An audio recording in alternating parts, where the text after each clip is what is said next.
Oke, baik. Video kali ini saya akan sharing pengalaman saya yang menerbitkan di penerbit mayor dan juga menerbitkan dengan penerbit saya sendiri. Artinya Anda bisa loh melakukan penerbitan tidak harus menggunakan suatu perusahaan tertentu begitu ya. Anda bisa menerbitkan dengan kemampuan Anda sendiri.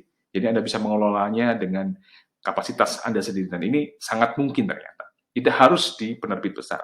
Saya ingin menjelaskan, saya ingin membagi pengalaman saya, dan ini nanti akan menjawab pertanyaan Anda, apakah Anda nanti inginnya menulis bukunya itu di penerbit mayor, ataukah Anda menerbitkan sendiri. Baik, saya akan mulai dari pengalaman saya sendiri. Ini adalah buku pertama saya, yang judulnya adalah Berubah Itu Mudah. Ini adalah buku pertama saya yang sangat sering ditolak penerbit. Waktu itu, saya ingin menulis buku karena ketika saya masuk ke toko buku, saya melihat banyak buku yang bertema pengembangan diri. Dan isinya sebenarnya psikologi semua, psikologi terapan. Dan yang menulis itu bukan psikolog. Mereka yang menulis adalah penulis-penulis lepas, pegiat pengembangan diri ya. Pokoknya bukan psikolog lah ya. Waktu itu saya berpikir kenapa saya nggak nulis juga, saya kan psikolog begitu. Lalu waktu itu istri saya juga menyemangati dan akhirnya saya menulis buku pertama saya. Tapi naskah yang saya kirim waktu itu tidak semudah itu ya teman-teman. Tidak semudah itu untuk diterima. Jadi banyak penerbit yang saya kirimi naskah saya, tapi ternyata juga ditolak. Nah, ini adalah buku pertama saya. Dan mungkin ada puluhan ya penerbit yang saya kirim naskah saya ke sana, tapi ternyata ditolak gitu. Dan akhirnya saya menyerah, saya give up. Tahun naskah saya itu mangkrak, hingga akhirnya, alhamdulillah waktu itu ada salah satu penerbit email bahwa naskah saya ternyata diterima. Ya, waktu itu saya nggak percaya bahwa saya bisa diterima di penerbit besar, wong penerbit kecil-kecil aja nggak diterima kok, kenapa saya harus ngirim ke penerbit besar ya? Ternyata waktu saya kirim ke penerbit besar, setelah di penerbit kecil itu ditolak, ternyata malah diterima gitu. Nah, saya mulai mikir, kenapa ya kok diterima? Dan waktu itu diterimanya itu tanpa harus minimal order, saya nggak harus membeli beberapa eksemplar buku saya sendiri. Kalau di penerbit kecil itu ada yang mensyaratkan untuk membeli misalkan 200-300 eksemplar buku yang kita tulis begitu. Dan mereka nanti mengedarkan, mendistribusikan di toko buku besar, asalkan kita membeli buku kita sendiri ya 300 eksemplar. Tapi di Alex Media ini ternyata enggak. Ternyata tidak ada syarat yang seperti itu. Nah, mungkin ada pertanyaan-tanya, apa pertimbangan Alex Media atau penerbit besar menerbitkan buku kita, naskah kita? Yuk kita pelajari pelan-pelan ya. Jadi ada pertanyaan yang diajukan penerbit mayor, biasanya kepada kita, untuk menjadikan ini pertimbangan bagi mereka bahwa kita layak memang jadi penulis mereka. Yang pertama adalah, bagaimana cara Anda membantu penjualan buku? Jadi, saya ditanya waktu itu, bagaimana Mas Danang cara membantu penjualan buku ini? Jadi, kalau misalkan ini sudah terbit, caranya membantu penjualan buku seperti apa? Waktu itu saya jawab ya, bahwa saya seorang trainer, saya seorang psikolog, gitu. Saya cukup aktif di media sosial, cukup aktif untuk membuat video YouTube. Dari situ saya bisa menjual buku saya. Saya bisa mendistribusikan, mengumumkan bahwa saya mempunyai buku. Ini catatan bagi Anda ya, bahwa kita juga perlu untuk meyakinkan penerbit agar mempunyai alasan kenapa mereka menerima kita. Yang kedua, apa kegiatan Anda sehingga Anda dikenal oleh banyak orang? Nah, ini penting ya. Jadi kegiatan Anda sebagai penulis, agar Anda ini dikenal oleh banyak orang itu apa? Apakah hanya, ya sudah, pokoknya saya share di Facebook, gitu aja. Tapi Facebook Anda tidak banyak pengikut, begitu.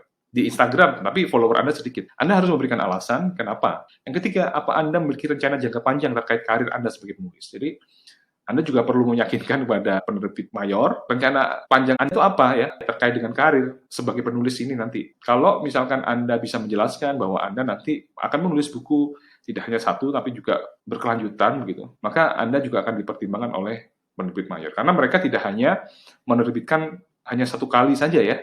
Karena kita tahu bahwa biasanya penulis-penulis pemula itu nggak dikenal dan kemampuan menulis mereka masih kurang bagus. Sehingga ketika mereka menuliskan buku, biasanya banyak kesalahan-kesalahan pemula, kurang tajam temanya, dan seterusnya, dan juga marketnya juga belum mengenal mereka, sehingga biasanya penerbit mayor itu memang tidak mendapatkan untung dari penulis pemula yang tidak menuliskan buku yang bagus. Jadi istilahnya ya, penerbit mayornya ini tekor gitu.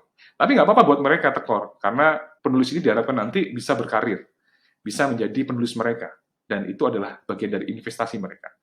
Jadi ini yang harus Anda pastikan kepada mereka bahwa Anda berkomitmen untuk menjadi penulis yang tidak menulis hanya satu buku, tapi terus berproses agar nanti buku-buku yang Anda tuliskan itu laku di pasar. Oke, ini adalah buku pertama yang saya terbitkan sendiri. Kalau tadi adalah buku pertama saya yang saya terbitkan di penerbit mayor, kalau ini adalah buku pertama saya yang saya terbitkan sendiri. Ketika saya menerbitkan di penerbit mayor yang buku ini, waktu itu saya berpikir kok tidak terlalu laku ya, kok tidak terlalu banyak pembeli ya. Terus saya nggak bisa mengedarkan secara luas karena saya harus membeli buku ini kepada penerbit mayor. Dan itu harganya juga lumayan begitu. Dengan harga misalkan 80.000, saya mendapatkan untung 10% biasanya. Lalu saya jual, ini nggak worth it gitu. Saya coba untuk menerbitkan sendiri deh, karena banyak teman-teman saya yang juga melakukan penerbitan sendiri. Ternyata menerbitkan sendiri itu tidak mudah, teman-teman.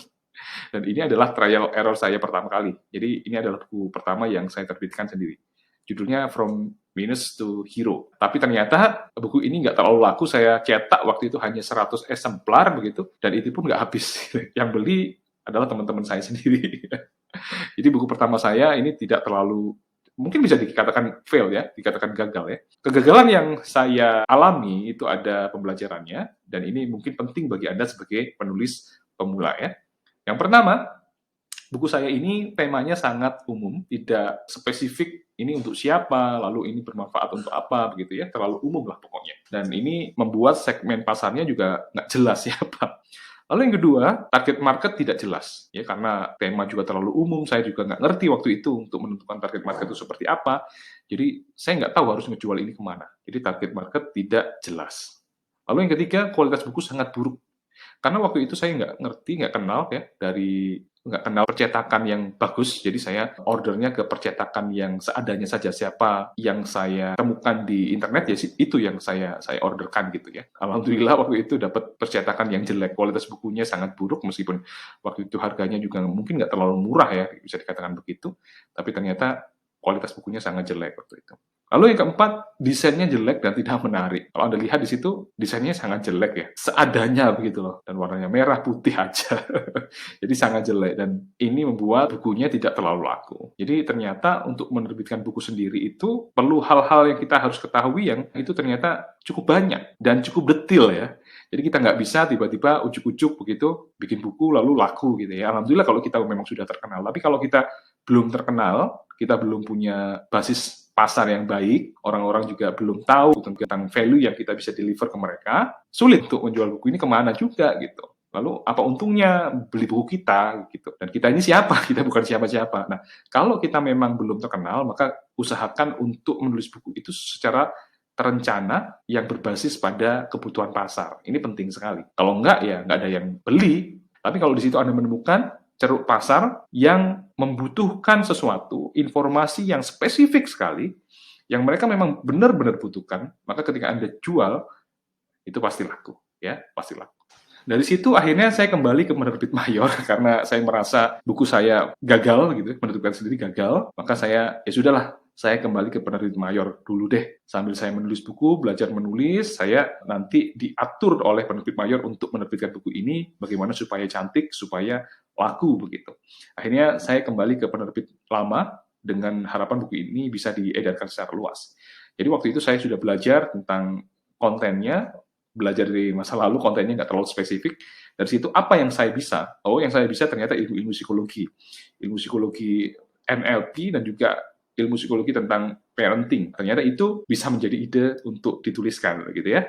Jadi waktu itu saya nulis, dan ternyata kemampuan nulis saya semakin baik ketika menuliskan kedua buku ini. Alhamdulillah, karena topik yang saya angkat, tema yang saya bawakan ini adalah tema yang mempunyai basis pasar yang jelas begitu ya. NLP for Change ini untuk orang-orang yang suka pengembangan diri dengan teknik-teknik yang praktis begitu, yang bisa langsung digunakan. Teman-teman praktisi konseling ya, psikoterapis, dokter, psikolog gitu, ini ternyata bisa menjadi pasar yang baik. Jadi NLP for Change ini banyak dibeli para tenaga kesehatan ya, dan juga para praktisi pengembangan diri seperti trainer begitu ya di perusahaan-perusahaan.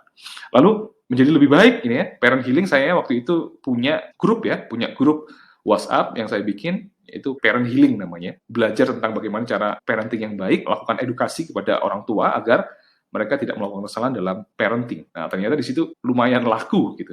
Sangat laris, ya, cukup laris, terjual ratusan eksemplar pada masa pre-order dan terus berlanjut hingga beberapa bulan. Jadi waktu pre-ordernya belum di-launching nih, masih pre-launch-nya, itu sudah banyak yang pesan, karena memang topiknya menurut saya menarik. Alhamdulillah, dari dua buku ini, ya, tiap beberapa bulan saya mendapatkan transferan hasil dari royalti saya. Nanti juga akan saya jelaskan deh ya. Dapat beberapa juta, tapi royaltinya kok lumayan kecil gitu, saya pikir. Karena waktu itu saya nge-packing buku itu banyak, ketika saya hitung, ternyata marginnya kecil. Waktu itu juga dari catatan penjualan di toko buku itu juga cukup banyak, tapi ternyata fee royaltinya juga nggak terlalu banyak akhirnya.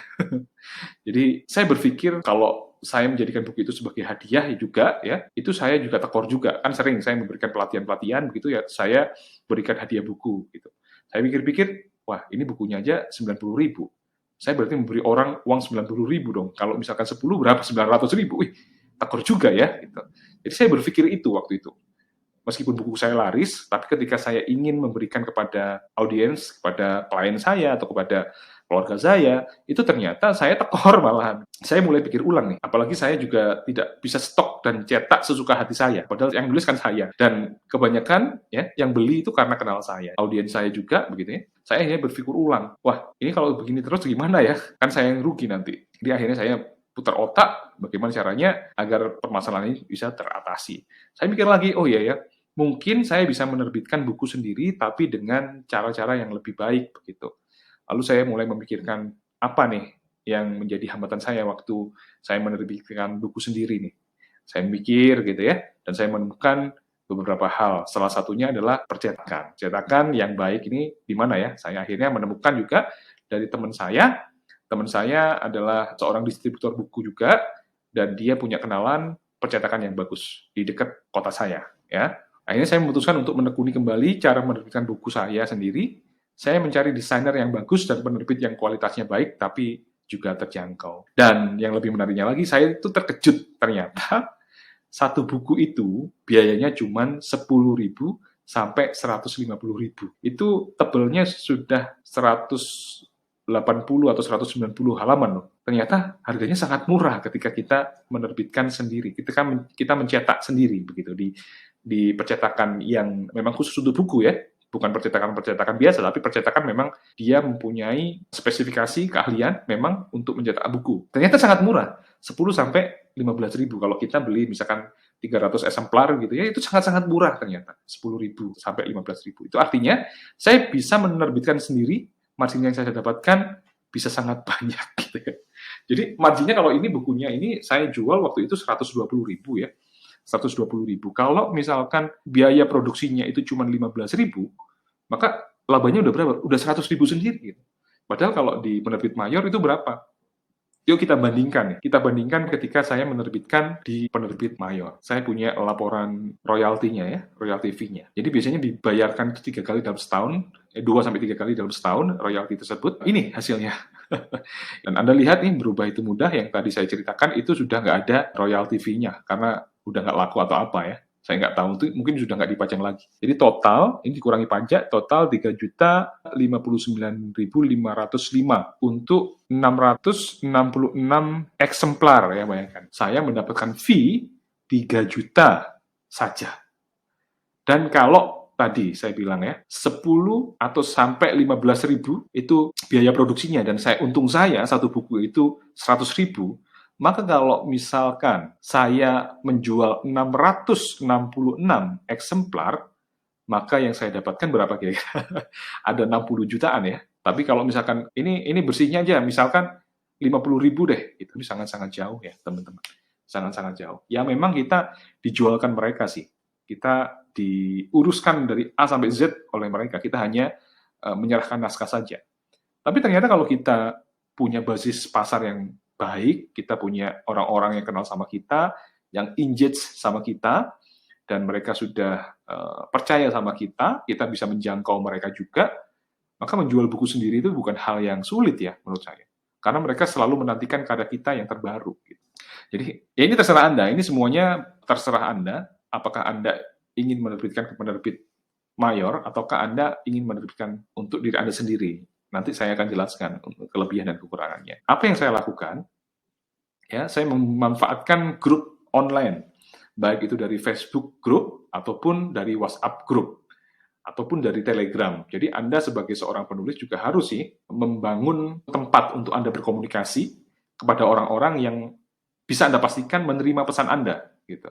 Jadi kalau misalkan Anda menuliskan sesuatu, itu Anda bisa memastikan bahwa mereka dapat pesan Anda, bisa membaca tulisan Anda. Itu akan membuat mereka trust. Itu akan membuat mereka juga mendapatkan keuntungan dari apa yang Anda lakukan, dan sebagai timbal balik, mereka juga akan tidak segan-segan untuk membeli produk-produk yang Anda jual. Dan hari ini, teman-teman, toko buku itu sangat sepi. Kalau Anda ke toko buku besar, itu sangat sepi. Tapi sebenarnya kebutuhan membaca orang-orang itu tidak surut ya. Ya, tinggal bagaimana kita memanfaatkan momen ini sesuai dengan zamannya.